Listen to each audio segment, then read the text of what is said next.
www.islamicwaves.com. لسانی یفقہوا قولی. میرے عزیز بھائیوں اور بہنوں اور محترم مولانا شیخ پورہ صاحب، السلام علیکم. آج میں آپ لوگوں کی بہت شکر گزار ہوں کہ آپ نے ایک موقع دیا کہ میں اپنی بہن کے بارے میں کچھ آپ لوگوں کو بتا سکوں اور کچھ وضاحتیں بھی کر دوں جو اس کے کیس کے معاملے میں ہیں.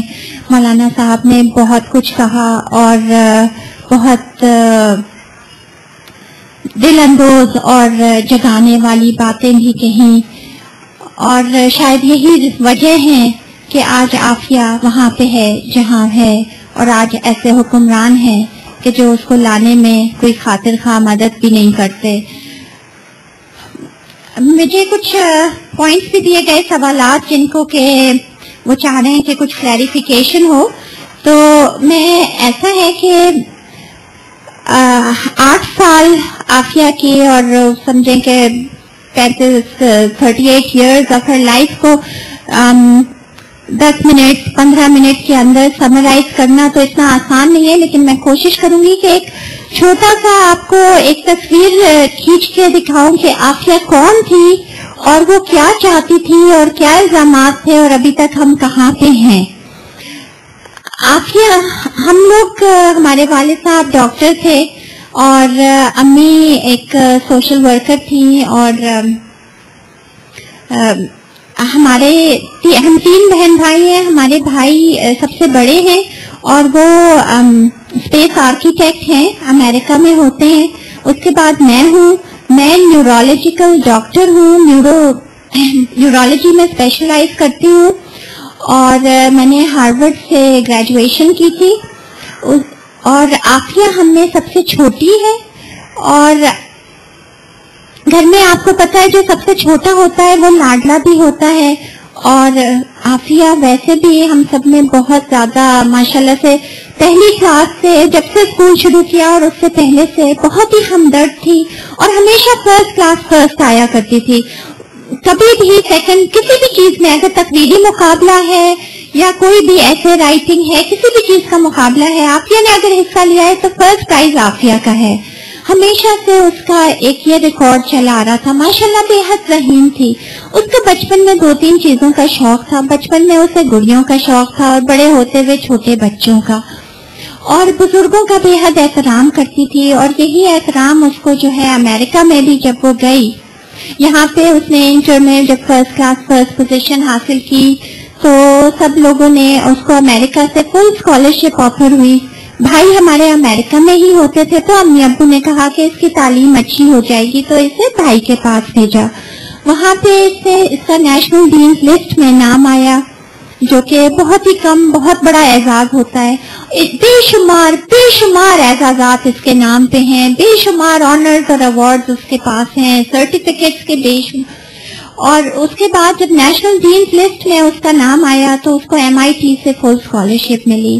MIT میساچیوسیٹس انسٹیٹیوٹ آف ٹیکنالوجی ہے، جو کہ امریکہ کی ہی نہیں پوری دنیا کی نمبر 1 یونیورسٹی مانی جاتی ہے. اور وہاں پہ جب اس کو فل اسکالرشپ مئے وظیفے کے ساتھ مل رہا تھا تو سب لوگوں نے کہا آپ اتنی ذہین طالب علم کی اور اتنی ذہین اس کی، آپ اس طرح نہیں کریں اور آپ اس کو وہاں پہ جانیں. عافیہ کو 2-3 چیزوں کا جیسے میں نے آپ کو بتایا شوق تھا. ایک تو اسے بچوں کا بے حد شوق تھا، چھوٹے بچے، اور دوسرے اس کو قرآن کریم سے بے حد عشق تھا. اس نے خود حفظ کیا تھا، اور اس نے حفظ اس طرح نہیں کیا تھا جس طرح کہ ہم عام دیکھتے ہیں حافظ قرآن کہ انہوں نے عربی رکھ لی ہے اور عربی یاد کر لی ہے. اس نے ترجمے تفسیر کے ساتھ کیا تھا. اس سے آپ یہ پوچھ لیں کہ ارے وہ غزوہ احد کی وہ آیت تھی نا جس میں کوئی وہ منافقوں کے بارے میں تھا، یا جس میں یہ، تو وہ اس کو میں ریفرنس اس کے ساتھ کہ یہاں قرآن شریف میں ذکر ہے اور یہ آیتیں ہیں اور اس کا یہ ریفرنس ہے. اس طرح سے اس نے کیا تھا، اور اس نے بالکل خود کیا تھا اور وہاں پہ MIT میں رہتے ہوئے کیا تھا. اور MIT کی بھی فرسٹ کلاس فرسٹ گریڈ لیتے ہوئے. اس نے under graduation basic sciences and education میں کی تھی.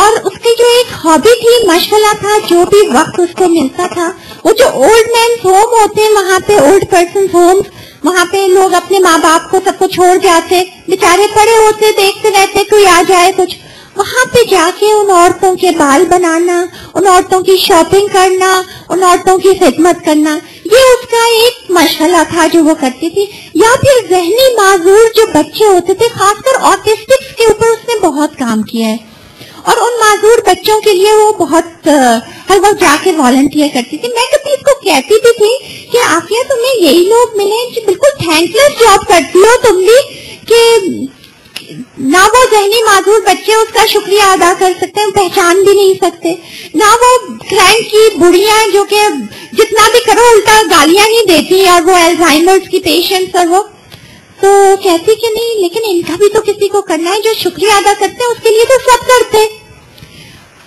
تیسرا اس کا جو تھا وہ عشق تھا اس کو قرآن سے، اور وہ وہاں پر بھی قرآن کریم کے نسخے اور ٹکٹھول کی ٹرانسلیشن، اس کے علاوہ اس نے کوئی لٹریچر نہیں بانٹا. کبھی میں کہتی بھی تھی کہ کوئی ایکسپلینیشن یا لٹریچر بھی آپ یا بانٹ دو، یہ کرو.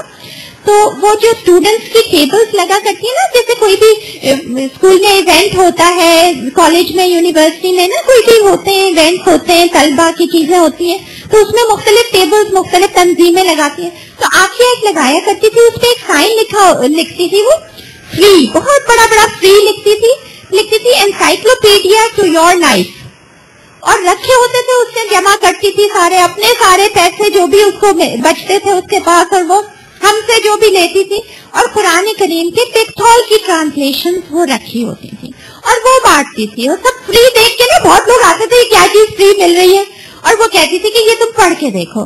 تو میں اس سے جب کہا کہ لٹریچر، تو اس نے کہا کہ حضور صلی اللہ علیہ وسلم کوئی لمبی چوڑی تقریریں نہیں کیا کرتے تھے، وہ جب بھی بات کرتے تھے تو کلام پاک کی تلاوت سے کرتے تھے، اسی سے دلائل دیتے تھے، اسی سے وہ کرتے تھے. تو ہماری اور سب کی زندگی کا جو کامیابی کا راز ہے وہ اس کلام پاک میں ہے. اور یہ امریکہ نے مجھے اتنا کچھ دیا ہے، علم دیا ہے، اتنا ہی سب کچھ دیا ہے، اور مجھے بڑا افسوس ہوتا ہے، میری روم میٹس آتی ہیں اپنے اس میں وہ ایئر فونس لگا لیتی ہیں اور سامنے کھڑکی سے باہر دیکھتی ہیں تو وہ باسٹن میں، MIT باسٹن میں ہے، سامنے چارلز ریور ہے، اور چارلز ریور کے باہر جو ہے نا پوری وہ بار ہے، بار کا ایک پورا پب ہال کہلاتا ہے وہ، اور وہاں پہ پتہ ہے اس کے مین گیٹ پہ کیا لکھا ہوا ہے؟ گیٹ وے ٹو ہیل، یعنی دوزخ میں جانے کا دروازہ. تو وہ کہتی تھی کہ میں قدرت کی شان دیکھتی ہوں کہ دیکھو یہ خود اپنے شراب خانوں میں اس میں جانے کے باہر یہ لکھ رہے ہیں کہ دیکھو یہ جہنم کا راستہ ہے، اور پھر بھی جاتے ہیں. تو کہتی تھی کہ میں جب یہ مجھ سے پوچھتے میرے دوست ہیں اور وہ کہ تم اتنا کام کیسے رہ لیتی ہو، اتنے پریشرز ہیں، یہ ہم تو جاتے اس لیے، اور یہ لاؤڈ میوزک اور ڈسکو اور یہ سب کہ ہمارے پریشر کم ہو جائے. تو آپ سے کہتی میں ان کو ٹیپ لگاتی اور کہتی دیکھو تم یہ سنو، میں تو یہ سنتی ہوں مجھے سکون مل جاتا ہے. اور کہتی کہ اتنے لوگ اس کی طرف آتے اور وہ کرتے اور سنتے، اور یہ اتنے بھٹکے ہوئے لوگ ہیں، تو میں کیوں نہیں یہ کروں. تو یہ www.islamicwaves.com